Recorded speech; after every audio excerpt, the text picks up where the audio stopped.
Non-priority guest. That's what the place card said, printed on linen cardstock, in the same elegant calligraphy as every other card at my sister's wedding. 200 guests milling through a grand ballroom, champagne flutes catching the light from crystal chandeliers, and I was standing by the seating chart holding the only card with a label beneath the name.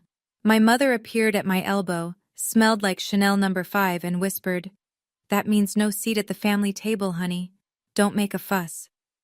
What my family didn't know was that the $10,000 check in the gift envelope wasn't just a present. It was 6 months of skipped lunches and secondhand coats. And what I did next changed every holiday, every phone call, and every assumption they'd ever made about the quiet one. Before I go on, please take a moment to like and subscribe, but only if you genuinely connect with this story. Drop a comment with your city and what time it is where you are. My name is Waverly. I'm 31. And this is the story of a wedding, a place card, and the moment I stopped begging for a seat at a table that was never meant for me. Let me take you back to 6 months before the wedding, when I still believed that showing up and showing love would be enough. Growing up in the Ashford house meant understanding the hierarchy before you could spell it. My father, Douglas, retired early from insurance brokerage and filled his days with golf and silence. My mother, Patricia, ran the household like a campaign headquarters, every holiday card curated, every dinner party flawless, every family photo staged for maximum impression. Then there was Garrett, my older brother, corporate lawyer, firm handshake, the kind of man who introduced himself with his title before his name.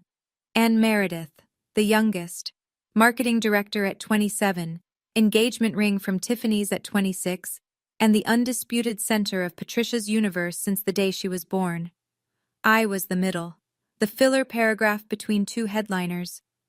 Our living room told the story better than I ever could. Meredith's pageant trophies lined the mantel, 12 of them, polished monthly. Garrett's Georgetown law diploma hung in a mahogany frame above the piano. And my things? My college graduation photo sat on a side table, wedged behind a ceramic vase Patricia had picked up in Tuscany. I moved it to the front once. By the next morning, it was behind the vase again. I worked as a school counselor at a public high school, a job I loved with my whole chest. I spent my days talking teenagers through panic attacks and family crises and college applications, and I was good at it. Last spring, the district named me Counselor of the Year. I texted a photo of the plaque to our family group chat. Patricia sent a heart emoji. Garrett left it on red. Meredith never opened the message. That was the thing about the Ashfords. Love wasn't something they gave freely. It was allocated, and I'd learned early that my share was whatever was left over. Meredith announced her engagement on a Sunday in October, a FaceTime call with all 4 Ashfords on screen and Connor Bradley, her fiancé, grinning beside her with a 3-carat Tiffany solitaire catching the light. Connor came from money, old money. His family owned commercial real estate across 3 states, and his mother, Helen, hosted charity galas the way other women hosted book clubs. Patricia cried. Actually cried. "My baby girl," she kept saying, dabbing her eyes with a linen napkin. Douglas raised his coffee mug in a toast. Garrett said, "About time, Mare." I said congratulations. I meant it. The wedding would be held at Whitmore Estate, a 5-star resort property an hour north of the city, the kind of venue with a stone chapel and a ballroom with 30-foot ceilings, and a price tag that could cover a year of my rent. Patricia had already started a shared Pinterest board before the call ended. In the weeks that followed, I asked Meredith how I could help. I called twice, texted 3 times. Each reply was the same polite deflection. Just show up and wear something nice. No task, no role, no involvement. Like I was being managed, not included. But I wanted to do something. I wanted to prove, to her, to all of them, that I showed up, that I cared, that I was family in every way that mattered. So I started saving. I cut my lunches to leftovers from dinner. I skipped my gym membership. I stopped buying new clothes. 6 months of quiet sacrifice until I had $10,000 in a certified check, sealed in a craft paper envelope with a handwritten card that said, for your new beginning. I told myself this gift would show them my heart was bigger than my paycheck. I was wrong about what it would show them. The bridal party was announced in February. A group photo on Meredith's Instagram with 6 women in matching silk chiffon blush dresses, $400 each, arms linked, champagne glasses raised. Her college roommate, her sorority sisters, 2 colleagues from the agency. Not one of them shared her last name. I saw the post before anyone told me, scrolled past it on my lunch break, sitting in my car in the school parking lot, holding a granola bar I'd packed to save money for that check. My thumb hovered over the comment section. I didn't type anything. That night I texted Meredith. Hey, saw the bridal party post. Looks beautiful. Was I considered for bridesmaid? 3 dots appeared, disappeared, appeared again. I wanted to keep it to my closest circle. You understand, right? Closest circle. Her sister wasn't in her closest circle. I called Patricia hoping for, I don't know, some indignation on my behalf maybe, some maternal instinct kicking in. Instead I got, "Don't make this about you, honey. Meredith has her reasons." She said it the way she always did, sweet enough to sound loving, firm enough to shut me down. So I swallowed it, told myself I was overreacting, told myself bridesmaids were just a formality, that what mattered was being there for my sister's day. The next week, Meredith posted fitting photos, the girls in their blush silk, giggling, Moet on a silver tray in the background. She tagged every single bridesmaid by name. I wasn't tagged, I wasn't mentioned, I wasn't in the frame. And somewhere in the back of my mind, a small voice whispered that the seating chart I'd glimpsed on Patricia's laptop didn't have my name at the family table. But I wasn't ready to hear it yet. I helped anyway. That's what people-pleasers do. We help even when nobody asks, and then we wonder why nobody thanks us. 3 weeks before the wedding, the custom napkin vendor shipped to the wrong address. Meredith was in a meeting. Patricia was at a hair appointment. Garrett didn't answer his phone. So I drove 2 hours round trip on a Wednesday evening after a full day of work. A day that included talking a sophomore down from a panic attack in the girls' bathroom and sitting through a 3-hour IEP meeting to pick up 400 monogrammed cocktail napkins from a warehouse in the next county. When I got to Patricia's house and carried the boxes inside, she was on FaceTime with Meredith. "Everything's handled, sweetheart. Don't you worry about a thing." She didn't mention me. Not to Meredith. Not to the caterer she called next. Not to Aunt Laura when she stopped by that weekend. The narrative was always the same. Meredith planned everything herself. A week later, Garrett called. "Hey, can you spot me 200 for the bachelor party? I'll get you back." I sent it through Venmo before I finished my morning coffee. He never paid me back. He never mentioned it again. That evening, I sat in my Honda Civic in Patricia's driveway after dropping off the final centerpiece samples, eating a $6 deli sandwich for dinner because I was saving every spare cent for that $10,000 check. Through the kitchen window, I could see Patricia and Meredith laughing over wine, flipping through a seating chart on a tablet. I went inside to say goodnight, glanced at the screen. My name wasn't at table 1. "Oh, that's not final yet," Patricia said, angling the tablet away. "Don't worry about it." I should have worried. The rehearsal dinner was held at a private dining room downtown, the kind of place with a 12-page wine list and waiters who introduced themselves by first name. I wore a charcoal sheath dress I'd bought on clearance at Nordstrom Rack. It was the nicest thing I owned. I arrived on time.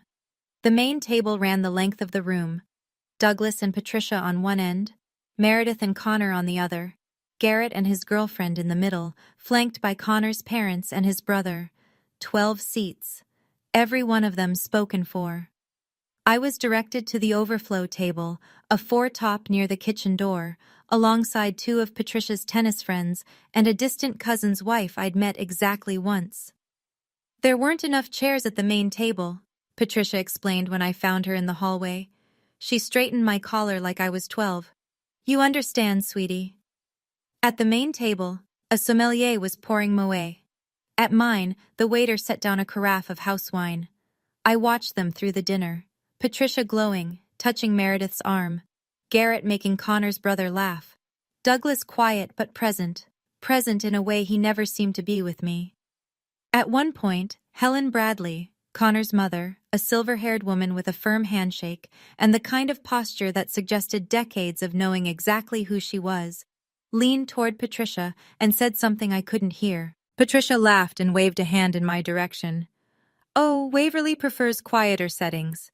I saw Helen glance at me, then at the overflow table, then back at Patricia.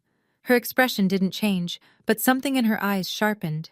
And near the seating chart display, the wedding planner, a woman named Simone Reeves, caught my eye, held it for half a second, and looked away fast, like she wanted to say something but couldn't. 3 days before the wedding, my phone buzzed with a text from Meredith. "Hey, heads up. The dress code for family-adjacent guests is cocktail, not formal. Don't want you to feel overdressed." Family-adjacent. I read it 3 times. Family. Adjacent. Not family. Adjacent to family. Like a parking structure next to a building. Related by proximity, not by belonging. I'd already bought a navy formal dress, $180, which was more than I spent on clothes in a typical year.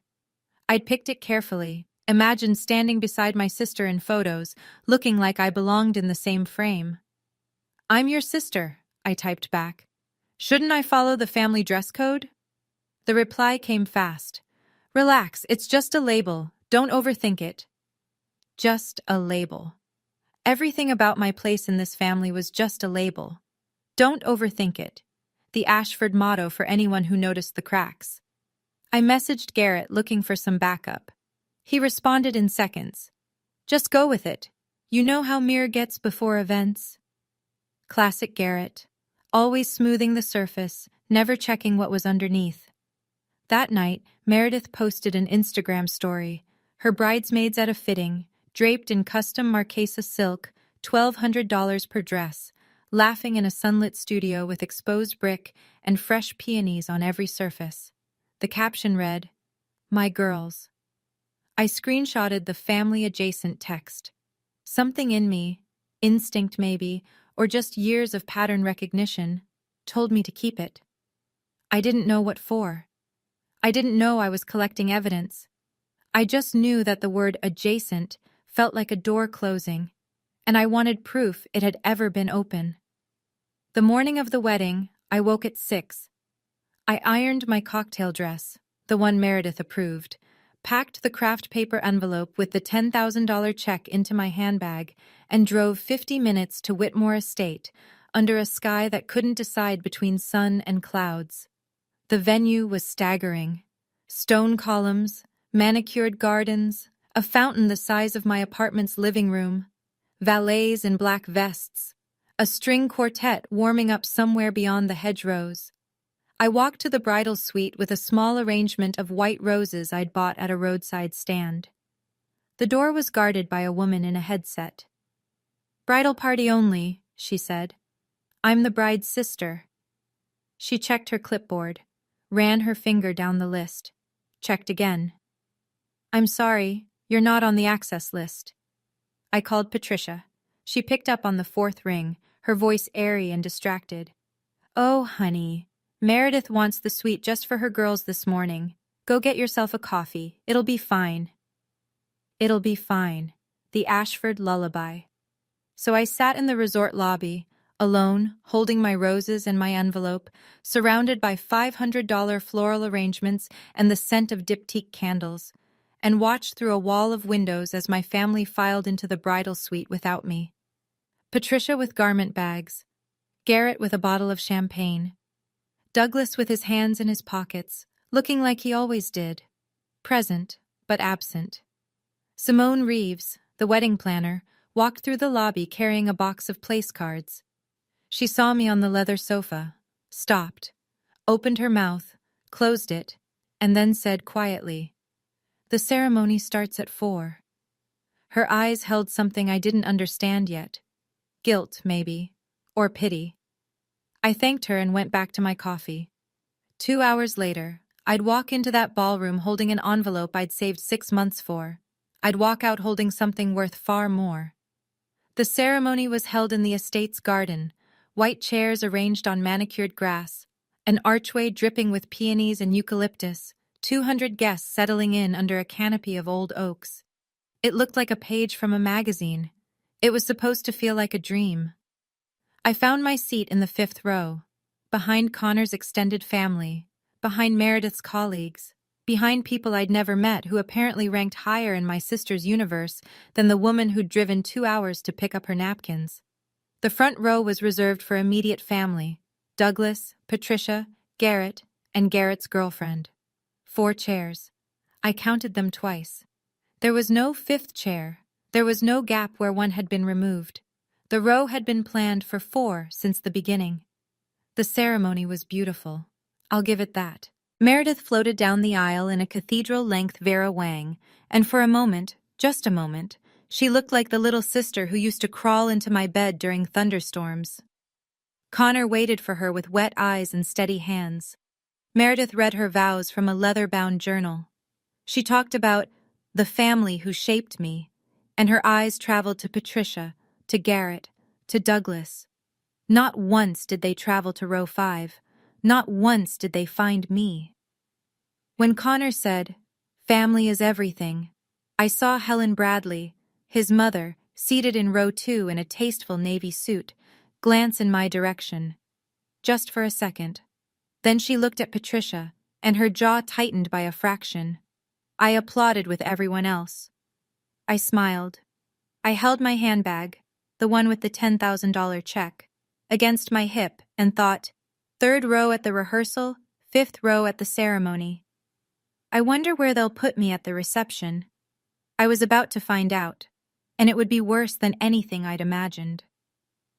The reception was in the grand ballroom, 30-foot ceilings, 3 chandeliers, a wall of French doors opening onto a terrace lit with string lights. 200 guests filtered in from the cocktail hour, champagne warm and laughing, drifting toward the seating chart displayed on an easel draped in ivory linen. I found the display and scanned for my name. Table 1. Family. Douglas, Patricia, Garrett, Garrett's girlfriend. No Waverly. Table 2. Bridal party. Table 3. Close friends. Tables 4 through 12. College friends, colleagues, Connor's fraternity brothers. Table 14. Last on the list, closest to the kitchen doors. Waverly Ashford, non-priority guest. I read it again. Every other card on that display listed a name. Just a name. Mine was the only one with a classification printed beneath it in small, precise italic. Non-priority, like a shipping label, like a category on a spreadsheet. I picked up the linen place card, held it between 2 fingers. The cardstock was heavy, cream-colored, the same embossed calligraphy as every other card in the room. My name, rendered beautifully, above a designation that reduced me to cargo. Patricia materialized at my elbow. She smelled like Chanel and champagne. "That means no seat at the family table, honey. Don't make a fuss, okay?" She said it the way you'd explain a weather delay to a child. Calm, measured, as if the cruelty were meteorological, regrettable, but beyond anyone's control. I looked at table 14. 2 strangers in their 60s. A couple I'd never seen before. A single place setting with a smaller menu card. One of the couples caught my eye. The woman smiled politely. "So how do you know the bride?" I held the place card steady. "She's my sister." The silence that followed told me everything the card already had. Dinner service began, and with it, the final distinction.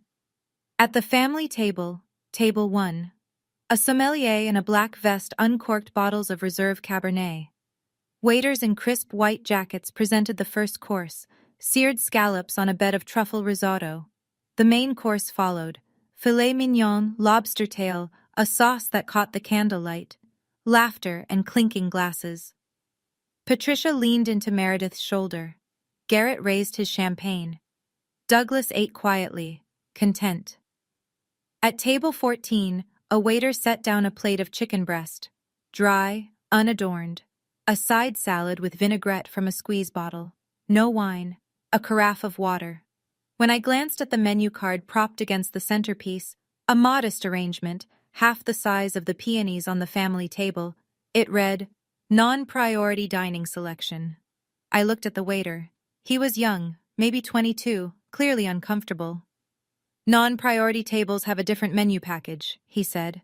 He couldn't meet my eyes. Package? Like I'd booked the economy option at a resort, except I hadn't booked anything. I'd been assigned. I looked across the ballroom at my family. Patricia was laughing at something Garrett said, her diamond brooch catching light from the chandelier. Meredith leaned against Connor, radiant, untouchable. The silk tablecloth at table 1 was ivory, the one beneath my plate was polyester. Nobody looked at table 14. Nobody checked on me. Nobody wondered where the bride's sister was sitting or why she was eating chicken while the family ate lobster. Except Helen Bradley. From table 2, I caught her watching. She said something quiet to Connor, who shrugged and said something back. She didn't look satisfied with the answer. I reached into my handbag and touched the craft paper envelope. 6 months. Skipped lunches. Secondhand everything. $10,000 for people who wouldn't spend a chair on me. I put down my fork. I knew what I had to do.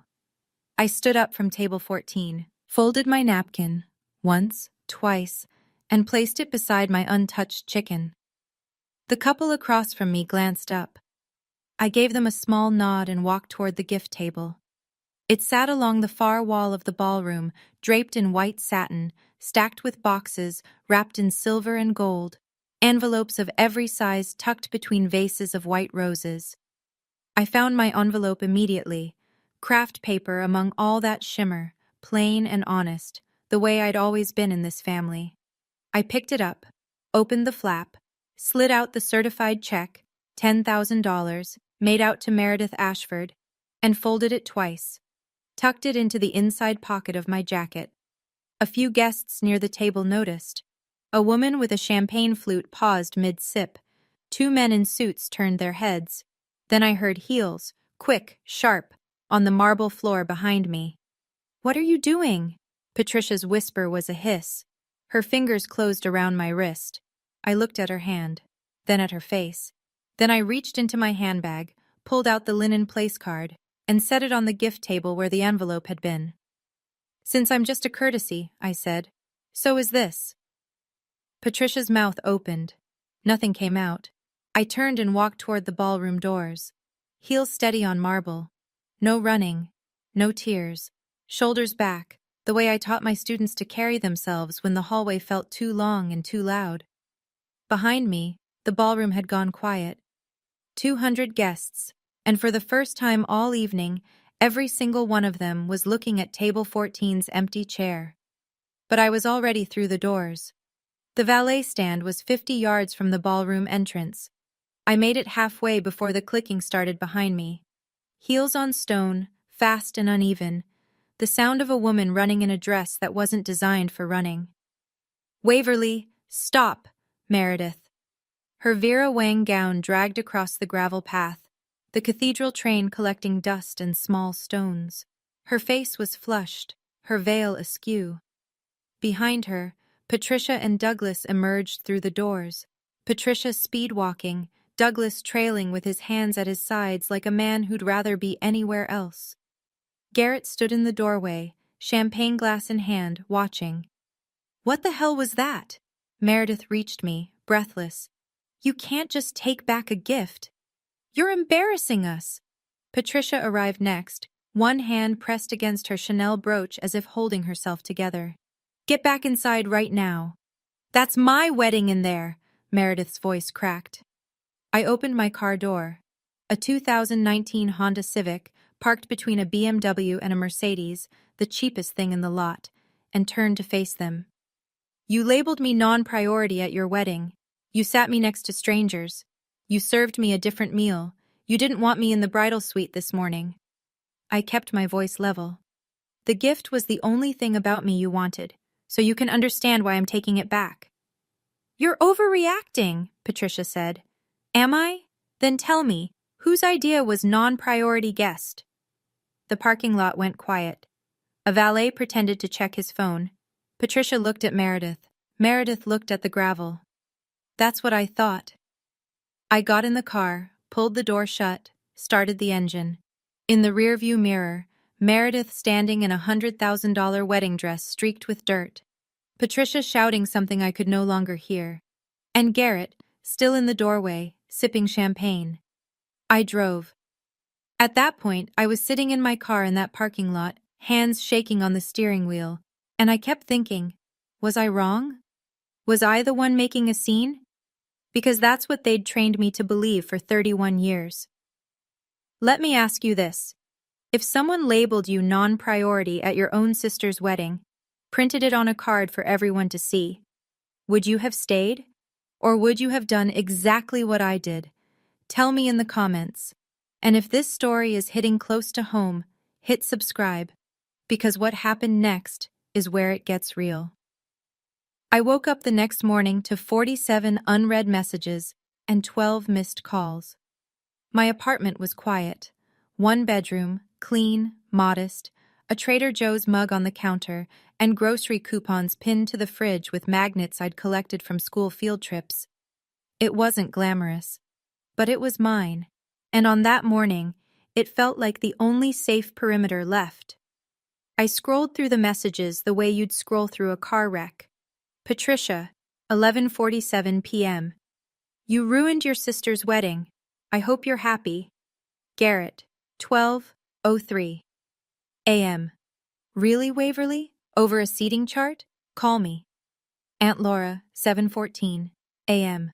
Your mother is devastated. Please call her. Meredith hadn't texted. Meredith had posted an Instagram story at 1 a.m., a candlelit photo of her and Connor on the dance floor, captioned, "Nothing could ruin this night." The subtext was louder than the music. I sat at my kitchen table with the certified check in front of me. $10,000. My emergency fund, my safety net, the money I'd saved by eating peanut butter sandwiches and skipping every small pleasure for half a year. I'd almost given it away to a sister who couldn't give me a chair. The doubt crept in the way it always did. Quiet, familiar, wearing my mother's voice. Maybe I did overreact.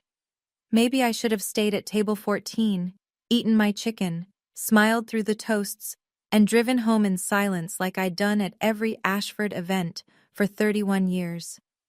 My phone buzzed again. Unknown number. A text.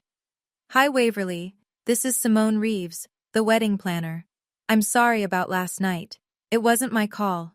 If you ever want to talk, here's my number. I stared at the message for a long time. Then I set the phone face down and went to make coffee. The hardest part of leaving wasn't the walking out. It was waking up and wondering if I'd just detonated the only family I had. Garrett called on Tuesday evening, 3 days after the wedding. His voice had that careful, modulated quality he used in depositions, calm, reasonable, designed to make the other person feel like the irrational one. Hey, let's talk like adults. I'm not taking sides here. He was always not taking sides. Garrett's neutrality was a magic trick. It looked fair from every angle and somehow always landed in his favor. Mom's a mess, he said. Meredith cried the entire first night of her honeymoon. You really hurt them, Wave. They hurt me first. They labeled me. It's a seating chart. He said it the way you'd say it's just a game to a child who lost. Gentle, patronizing, final. It's not that deep. Then why was I the only guest with a classification on my place card? Pause. I heard highway noise in the background. He was calling from his BMW, probably on his commute, fitting this conversation between a client call and a podcast episode. Look, he said, shifting gears, literally and rhetorically. What if you just send the check to Meredith with a nice note, an olive branch? Then we can all move past this at Thanksgiving. There it was. The real ask, dressed up as diplomacy. Move past what, exactly? The fact that my own family classified me as non-priority? Waverly? Did you know about the seating arrangement before the wedding, Garrett? Silence. 3 seconds. 4. That's not the point. Which meant, yes. An olive branch only works when both sides stop swinging, I said. His voice dropped the warmth. Fine, be stubborn, but don't come crying when you're alone at Thanksgiving. He hung up. I sat in my living room, phone in my lap, and thought, I've been alone at Thanksgiving my whole life. I just didn't have the empty chair to prove it until now. Patricia called on FaceTime. Her eyes were swollen, red-rimmed, damp, the full performance. Behind her, the redecorated living room gleamed, fresh-cut hydrangeas in a Waterford crystal vase, throw pillows arranged with surgical precision, image and substance living in separate zip codes. I didn't sleep all night, she said. Your father's blood pressure is up. This is what you've done to us. Every sentence was an arrow aimed at the softest part of me, the part that still wanted to be a good daughter, the part that had spent 31 years trying to earn a spot at the table by being quiet and useful and small. Meredith's honeymoon is supposed to start tomorrow and she can't even enjoy it because of you. The seating arrangement wasn't my choice, Mom. That money was meant for their future, Waverly. You're punishing your sister over a silly misunderstanding. A misunderstanding? You told me to my face that I didn't have a seat at the family table. I was trying to manage the situation. There were so many guests, 200 guests, and I was the only one labeled non-priority. Her expression shifted. The wounded mother mask slipped, and underneath it was something harder, something I'd seen in glimpses my whole life, but never had the courage to name. You know what? Patricia's voice went flat. Maybe if you'd done more with your life, people would treat you differently. The words landed like a closed fist. Not because they were true, but because she'd finally said out loud what she'd been whispering through every overlooked photo, every skipped invitation, every, don't make this about you. The quiet part, spoken. I ended the call without responding, set my phone on the counter, pressed my palms flat against the kitchen tile and breathed. Something shifted inside me then, not anger, not sadness, something quieter, something final. That night, I pulled out every family photo album I had. I sat cross-legged on my apartment floor, lamp casting a yellow circle around me, and I flipped through 2 decades of Ashford holidays, vacations, and milestones. I was looking for something, evidence maybe, that I'd been loved the way I remembered, that the warmth hadn't always been a performance. Here's what I found instead. Christmas 2016. Patricia, Meredith, and Garrett in matching red sweaters by the tree. I was in the background carrying plates from the kitchen. Christmas 2019. Group photo in front of the fireplace. I wasn't in it. I'd been asked to take it. Garrett's law school graduation. A framed 5x7 on the mantel. My college graduation. That small photo behind the Tuscan vase. Every picture told the same story. I was in the margins, or behind the camera, or missing entirely. I opened my phone. My thumb hovered over Meredith's name. I started typing. Maybe I went too far. Then I stopped. Pulled up the screenshot from 3 weeks ago. Family adjacent. Looked at the place card I'd kept in my handbag, still sitting on my nightstand like a small monument to everything wrong with us. Non-priority guest. Linen cardstock. Beautiful penmanship. My name above a demotion. I deleted the apology draft letter by letter. My phone buzzed. Simone Reeves again. I know this isn't my business, but I have something you should see. Can we meet? I stared at the ceiling. The apartment was silent except for the hum of the refrigerator and the distant sound of a neighbor's television. I didn't know what Simone had, but something in me, the same instinct that made me screenshot that text, the same instinct that made me keep that place card, told me it was the answer to every question I'd been too afraid to ask. I texted back. When and where? We met at a small cafe on the east side, reclaimed wood tables, exposed brick, the kind of place where every latte has a fern drawn in foam. Simone was already there when I arrived, sitting in the corner with a laptop open and a cup she hadn't touched. She looked like a woman about to cross a professional line and knew it. "I've been doing weddings for 12 years, she said as I sat down. "I've seen family drama, passive-aggressive toasts, drunk uncles, exes showing up uninvited. But what they did to you was deliberate, and I can't stay quiet about it." She turned the laptop toward me. Email 1. Meredith to Simone, sent 3 weeks before the wedding. "My sister Waverly is on the guest list, but she's not priority. Please seat her at the back. Non-priority package, reduced menu, no wine pairing."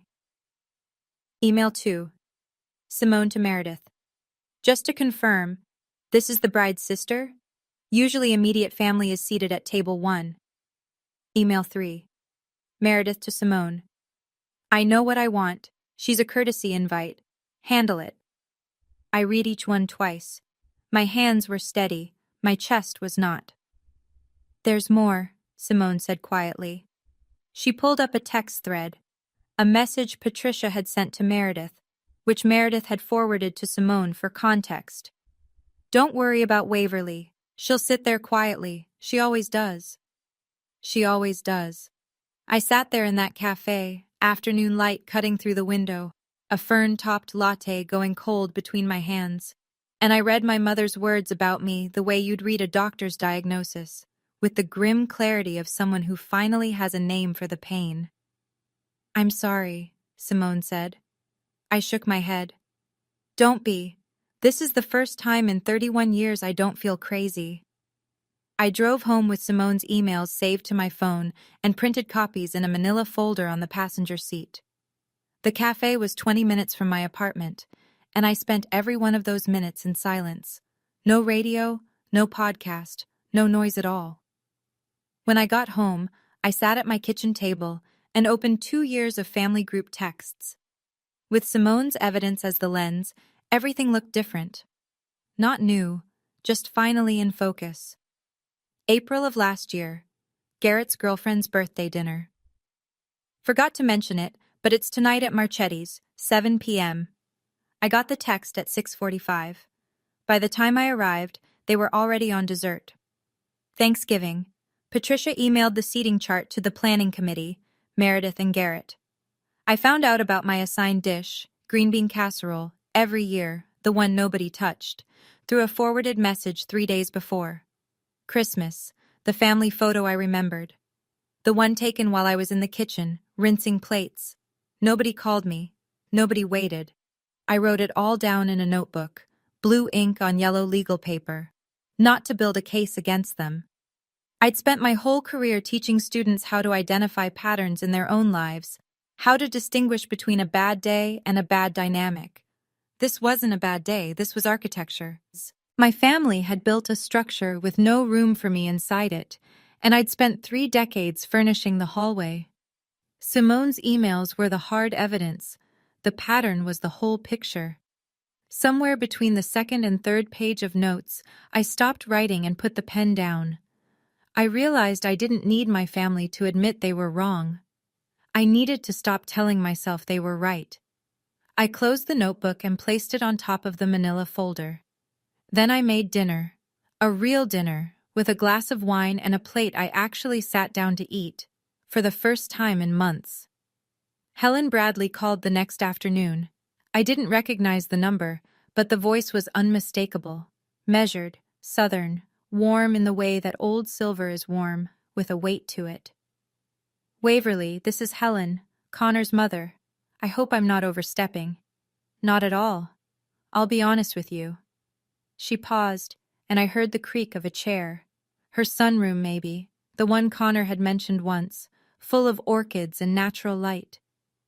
I saw what happened at the reception, and it's been sitting with me ever since. She told me what she'd witnessed, how she'd asked Patricia at the rehearsal dinner why I was at the overflow table, how Patricia had said I preferred quiet settings, how Helen had watched me at table 14 during the reception and known, the way any mother would know, that something was deeply wrong. "And after you left," Helen continued, "I asked Connor. He told me Meredith said it was a mix-up, a miscommunication with the planner. It wasn't. I know that now. Connor confronted Meredith about it after the honeymoon. She told him you chose that table. I closed my eyes. Even after everything, the lie still stung.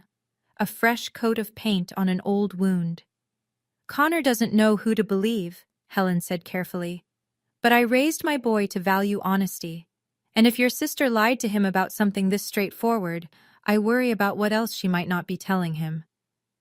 The silence between us held something I hadn't expected from a stranger: solidarity. You don't owe anyone an apology for refusing to be invisible, sweetheart. I thanked her, meant it more than she knew. After we hung up, I sat with the phone in my lap and realized something had shifted. I wasn't alone anymore. The truth had witnesses now. I laid everything out on my kitchen table like a counselor building a case file. Simone's emails, Patricia's text, Helen's account of Meredith's lie to Connor, the screenshot of family adjacent, the place card I'd kept, 5 pieces, 5 moments of proof that what had happened at that wedding wasn't a mistake or a misunderstanding or me overreacting. It was a plan, executed by people who assumed I'd absorb it the way I'd absorbed everything before, quietly, gratefully, without making a fuss. I didn't want to destroy my family. I want to be clear about that. I didn't want a dramatic unraveling or a scorched earth takedown or a viral post. I wanted one thing: for the truth to be visible. For the people who'd spent 31 years writing me into the margins to sit in a room and look at their own handwriting. So I made a decision. I'd call Patricia, ask for a family meeting, Sunday brunch, her house, all of us. I'd give them one chance to acknowledge what they'd done. One honest conversation, face to face, no texting, no FaceTime filters. And if they lied, if they spun it, minimized it, turned it back on me the way they always did, I'd put the emails on the table and let the truth do what the truth does. I called Patricia. She picked up on the second ring, her voice bright with cautious optimism. "I'd like to have a conversation," I said. "All of us. Sunday brunch. Your house." "Oh, honey," relief flooded her tone. Of course. I'll make your favorite. That quiche you love. We'll sort everything out." She thought I was coming to surrender. I could hear it in the lilt of her voice, the speed of her yes, the prodigal daughter, crawling home. I hung up and looked at the manila folder on the counter, pressed my hand flat against it, felt the weight of the pages inside. My mother thought I was coming back to apologize. She had no idea I was coming back with receipts. Right before that Sunday brunch, I stood in my kitchen holding that manila folder and thought, I could just let this go. I could accept my place at table 14 for the rest of my life and call it peace. But then I read Patricia's text one more time. She'll sit there quietly, she always does. And I decided, not this time. If you've ever had a moment where you stopped being quiet for the people who never spoke up for you, I want to hear about it. Tell me in the comments. And stay with me. Because what happened at that brunch? No one saw it coming. Sunday morning. The Ashford house looked the way it always looked when company was expected. Hydrangeas in the foyer, the good china on the dining table, fresh squeezed orange juice in a crystal pitcher. Patricia had been cooking since dawn, and the air smelled like quiche and performance. Everyone was there. Douglas sat at the head of the table with the newspaper folded beside his plate, doing what he did best, occupying space without filling it. Garrett leaned back in his chair, scrolling through his phone. Meredith sat between Connor and an empty chair, mine, with her hand resting on Connor's forearm in a display of marital unity so deliberate it might as well have been choreographed. Connor looked uncomfortable. His jaw was tight, and he kept glancing at Meredith the way you glance at someone you're still deciding whether to trust. I arrived at 10 sharp, manila folder in my bag, weight against my hip. Patricia met me at the door with a hug, warm, lingering, theatrical. "I'm so glad you came, honey. Let's put all this behind us." "Good to see you being mature about this," Garrett said without looking up from his phone. Meredith offered a tight-lipped smile. "Hey." I sat down, spread the napkin across my lap, rested my bag on the floor beside my chair, the folder inside it. Patricia served the quiche, poured the juice, arranged everything with the precision of a woman who believed that if the table looked right, the family would too. Connor turned to me. "Hey, Waverly. I'm sorry about the seating thing. Meredith told me it was a mix-up." I looked at him, then at Meredith. She was suddenly very interested in her quiche. Everyone at that table thought I'd come to surrender. They were already rehearsing their gracious acceptance. Patricia opened with the script I could have written in my sleep. "Waverly, we love you. Family forgives. That's what we do." She reached across the table and squeezed my hand. "Let's talk about how we move forward." Move forward. The Ashford euphemism for, you apologize, we forget, nothing changes. "I think Waverly knows she went a little far at the reception," Garrett said, setting down his fork with the casual authority of a man accustomed to controlling rooms. "For the record, taking back a gift at a public event could technically be considered theft of a conditional gift in certain jurisdictions. I'm not saying it is, but—" "Garrett," I held up a hand. "Don't." Meredith jumped in, her voice pitched to wounded. "I planned that wedding for an entire year, and the only thing anyone remembers is my sister grabbing an envelope off the gift table." Patricia nodded. "Just say you're sorry, return the check, and we'll forget it happened. Clean slate." I let the silence sit for a moment. Let them think they were winning. Then I set my fork down, wiped my hands on the napkin, and said, "Before I say anything, I want to ask one question." The table stilled. Even Douglas looked up from his plate. "Whose idea was it to label me non-priority guest?" Quiet. The kind of quiet that happens when everyone in the room knows the answer and no one wants to say it. Patricia looked at Meredith. Meredith looked at Douglas. Douglas looked at the newspaper he'd already pretended to read. "It was a seating category," Meredith said finally. "The planner suggested it." The lie landed on the table like a plate dropped from height. Clean, sharp, unmistakable. I gave them one chance to tell the truth. They chose the lie. So I reached for my bag. I opened the manila folder and placed 3 printed pages on the table, one at a time, between the quiche platter and the crystal pitcher. The first page, Meredith's email to Simone Reeves, sent 3 weeks before the wedding. "My sister Waverly is on the guest list, but she's not priority. Non-priority package, reduced menu, no wine pairing."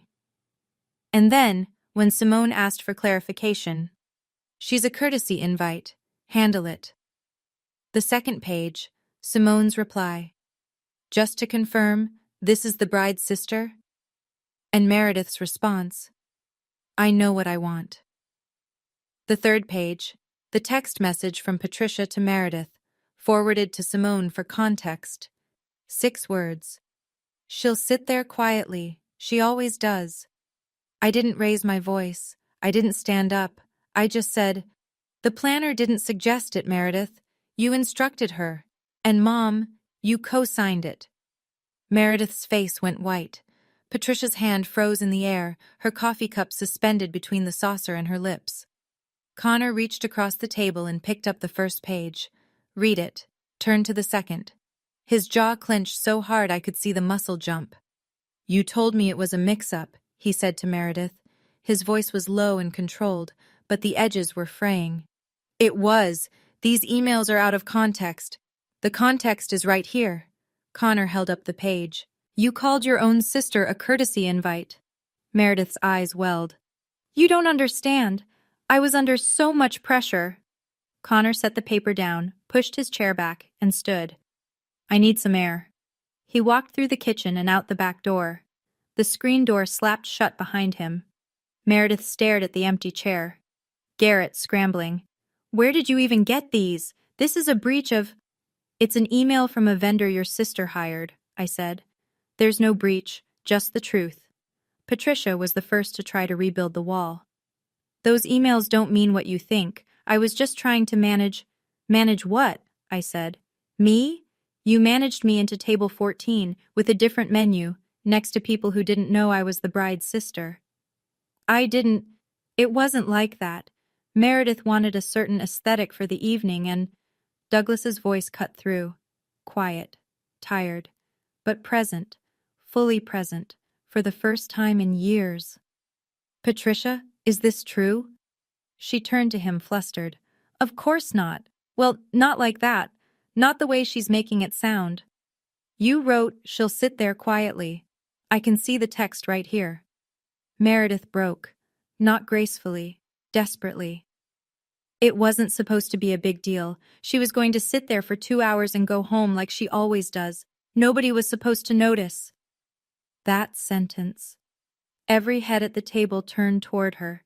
Even Garrett stopped chewing. Meredith had just confirmed everything. The planning, the deliberateness, the assumption that I would absorb it silently. Not a misunderstanding, not a vendor error. A calculated decision built on the certainty that I wouldn't fight back. Through the screen door, I could see Connor on the patio. He'd heard every word.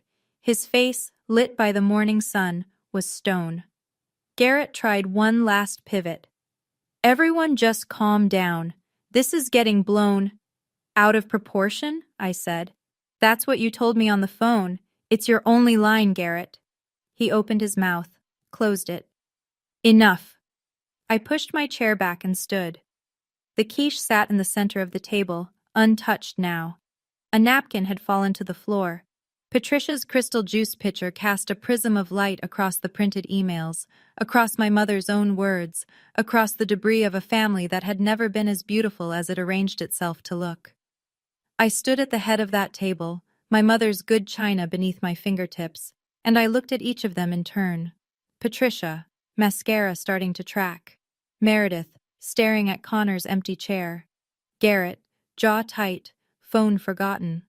Douglas, hands folded, eyes on me, finally, fully, on me. I'm not here to punish anyone, I said. I'm here because I needed you to see what you did. Not through my tears, through your own words. Nobody spoke. I'm keeping the check, not because I need the money, but because it was never just a gift. It was 6 months of my life, saved by a woman who skipped lunches and wore last year's coat, for people who wouldn't save her a chair. Patricia made a sound, something between a gasp and a word. I'm going home now, and I need you to hear this. I took a breath. I love you, but I won't sit at table 14 again. Not at Thanksgiving, not at Christmas, not anywhere. Waverly, please, Meredith whispered. If you want me in your life, it'll be because you want me, not because you need what I bring to the gift table. I picked up the manila folder, put it in my bag, and walked toward the front door. Down the hallway, past the framed photos, Meredith's pageant trophies, Garrett's diploma. And there, half hidden behind the Tuscan vase, my small graduation picture. I didn't touch it. I didn't need to. I opened the front door and stepped onto the porch. Behind me, Patricia was crying. Real tears or rehearsed ones, I couldn't tell anymore. And that was the point. When you can't tell the difference between your mother's grief and her performance, it's time to stop being the audience. I drove home in silence, and for the first time, the silence didn't feel like loneliness. It felt like space. The truth moves faster than spin. I learned that in the week after the brunch. Helen Bradley called me Monday evening. Connor had told her everything, the emails, Meredith's outburst, the lie about the seating being a mix-up. Helen was, in her own southern way, livid. I shared the situation with our family at Sunday dinner, she said. Not gossip. Helen didn't gossip, she informed. The Bradleys value integrity above all else, and if a woman treats her own sister like surplus inventory, it raises questions about how she'll treat a marriage. Word spread through the Bradley network the way truth always does, steadily, irreversibly, without volume but with weight. Connor's brother called Meredith cold. Connor's father stopped returning Patricia's calls. The honeymoon was canceled, or postponed, as Meredith told Instagram, just rescheduling for something even better. But the silence on Connor's account told the real story. On the Ashford side, the fractures were spreading too. Aunt Laura, Patricia's own sister, called me that Wednesday. She'd heard Patricia's version first, then mine, then Simone's emails, which I'd shared with her permission. I always knew Patricia played favorites, Laura said quietly. I just never said it out loud. Then she told me something that made my stomach drop. Patricia had been calling extended family all week with a different narrative. Waverly had psychological issues. Waverly refused to participate in the wedding. Waverly was unstable. My mother wasn't just spinning the story, she was rewriting me. But the emails existed. Simone existed. Helen existed. And one by one, the relatives Patricia called started calling me, not with accusations, but with apologies. I should have seen it sooner. I should have said something. I'm sorry. Helen sent me a handwritten card through the mail. Cream stationery, blue ink. Family isn't a label on a place card, dear. It's how you treat people when no one's ranking them. I pinned it to my refrigerator, right next to the grocery coupons. It looked like it belonged there. Patricia's campaign lasted 8 days before it collapsed. She called everyone, aunts, uncles, cousins, even Douglas's old college roommate. The message was consistent and rehearsed. Waverly had made a scene at the wedding, stolen back a gift, and humiliated the family. Waverly was struggling emotionally. Waverly needed help. For the first 48 hours, it worked.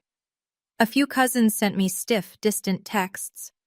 Uncle Richard left a voicemail that started with, "I'm not taking sides, but," which, in my experience, always preceded someone taking a side.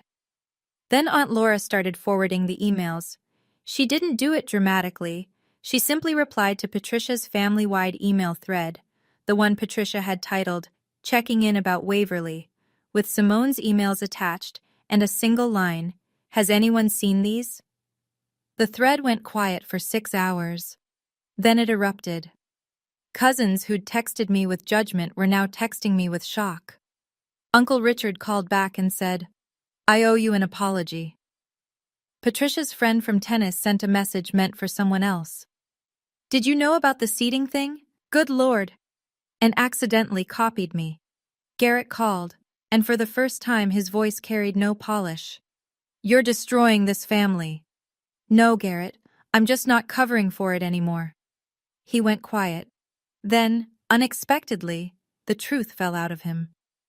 "I told Meredith I'd get you to return the check. She was going to connect me with Connor's firm for a referral. I needed that favor." There it was. His loyalty had never been to the family or to Meredith's feelings. It was transactional, a referral, a career play. His concern for me had a price tag on it, just like everything else in this family. "You're not protecting anyone," I said. "You're protecting the version of this family that benefits you." He hung up. Connor called me 2 weeks after the brunch. It was late, past 9, and his voice carried the flat exhaustion of a man who'd been arguing in circles. "I want you to know this isn't just about the seating chart." He told me what had happened in the weeks since. The emails had cracked something open. Once Connor started looking at Meredith's stories with fresh eyes, the pattern emerged. Small lies, told casually, about money and friends and plans. Nothing catastrophic on its own, but stacked together they formed a wall he couldn't see through anymore. The place card wasn't the problem, he said. It was the pattern. He and Meredith were in couples counseling now, his condition for staying. Meredith had resisted at first, called it an overreaction, said the same words she'd said at the brunch. It wasn't supposed to be a big deal. The therapist apparently had not agreed. 3 days later, Meredith called me. Her voice was different, stripped of the polish, the performative confidence, but it wasn't yet the voice of someone who understood.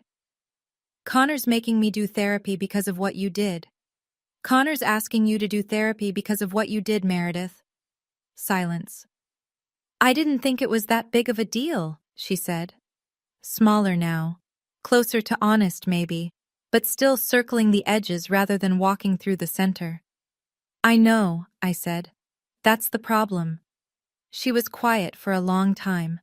In the background, I could hear the echo of an empty condo, the honeymoon luggage still unpacked, probably, and the framed wedding photo Connor had turned face down on the shelf. "Are you ever going to forgive me?" she asked. "I don't know yet, but I'll tell you this. I'm not the one you need to be asking." The letter arrived on a Thursday, no return address, but I recognized the handwriting. Douglas's tight, careful print, the kind that comes from a man who measures his words because he's spent a lifetime not using enough of them. It was written on yellow legal pad paper, in black ink. Not typed, not emailed. Handwritten, because, as he explained in the second paragraph, email felt too easy for what I need to say. He didn't make excuses. He said he'd seen the seating chart on Patricia's laptop before the wedding and asked about it. Patricia told him it wasn't finalized. He chose to believe her because believing her was easier than fighting. He said he'd watched me sit at overflow tables and disappear into kitchens at holidays for years, and he'd told himself it was just how things worked. He said he was wrong. "I should have been the one to pull that place card off the table," he wrote. "I'm sorry I made you do it yourself." He didn't ask for forgiveness. He didn't promise that everything would change overnight. But at the bottom of the second page, in handwriting that shook slightly at the edges, he wrote that he'd started seeing a counselor on his own. Not because anyone asked him to, because he'd realized that 30 years of silence wasn't neutrality. It was failure. I cried reading that letter, first time since the wedding. I sat on my couch with yellow legal paper in my hands and let myself feel the full weight of it. The grief of a daughter who'd always known her father saw her, and the grief of understanding that seeing wasn't enough. Not without the courage to speak. I didn't reply right away. I needed time. But I didn't throw the letter away either. I folded it carefully and placed it in my nightstand drawer, beside the place card. Some things you keep because they hurt, and some things you keep because they're the first honest thing you've received in years. 3 months passed. The world didn't end. That surprised me more than it should have. My apartment, the one bedroom with the coupons on the fridge and the Trader Joe's mug, started to feel different. Not bigger, just warmer. Like something in the walls had relaxed once I stopped carrying the tension of a family that didn't know how to hold me. I deposited the $10,000 check into a savings account. Not a revenge fund, an emergency fund. A promise I made to myself that I would never again be in a position where I needed my family's approval to feel safe.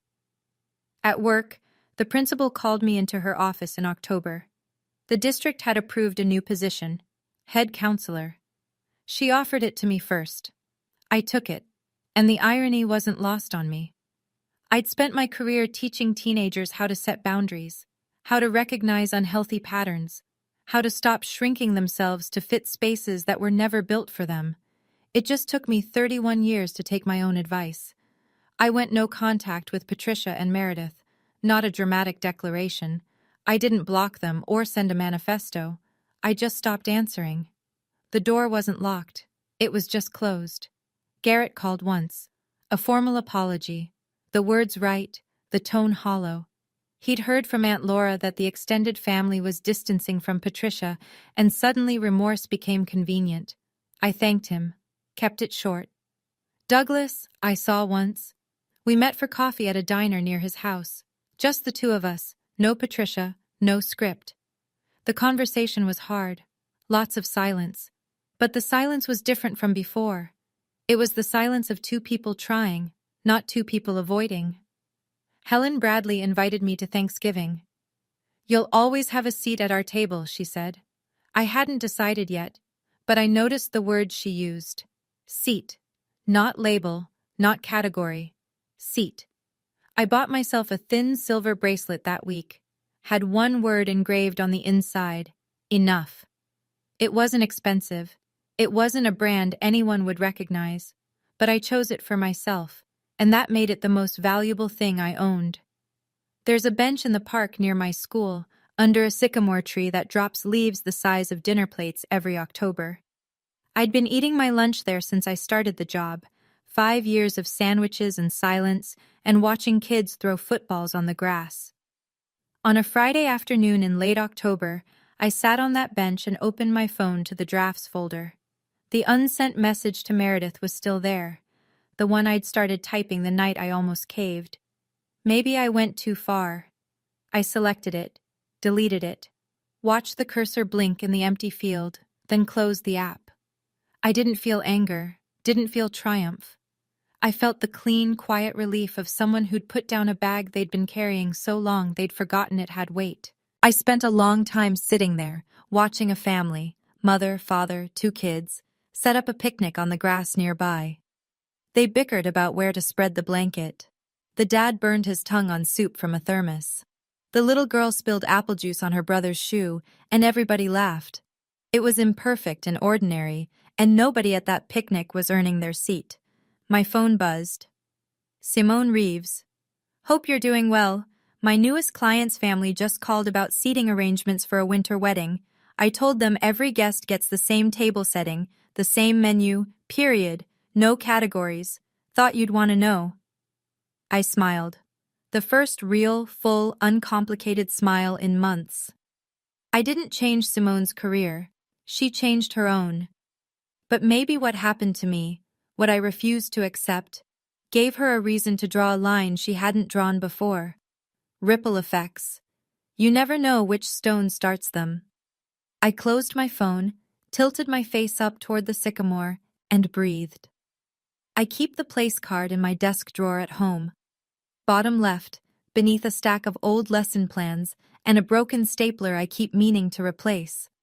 I pulled it out last night, held it under the desk lamp and looked at it the way you'd look at an old scar, not with pain, but with the strange respect you develop for the things that changed you. Linen cardstock, cream-colored, elegant calligraphy, the same hand that wrote every other place card at that wedding. Waverly Ashford. And beneath it, in smaller italic, non-priority guest. Beautiful production quality, impeccable presentation. The Ashfords always knew how to make cruelty look expensive. I didn't tear it up, didn't burn it. I slid it into a journal I keep on my bookshelf, a slim, leather-bound thing I bought myself last month, and used it as a bookmark. Page 1. Chapter 1. This card was meant to tell me my place. Instead, it marks the moment I chose to leave it. If you've made it this far, and somewhere in your life there's a table 14, a place card with your name on it, and a label underneath that tells you you're less than, you're extra, you're non-priority. I want you to know something. You are not non-priority. You never were. And the people who made you believe that? They weren't labeling your worth. They were revealing their own. I closed the journal and set it on the shelf. Next to it, in a simple black frame, hung my Counselor of the Year plaque. Not on a mantelpiece behind a vase, not half hidden in a hallway. Front and center, in my own home, on my own wall. My name is Waverly Ashford. I'm 31 years old, and I am nobody's courtesy. So now I want to ask you, if you were in my shoes, if your own family handed you a place card that said you didn't belong, which would you choose? Would you stay and smile?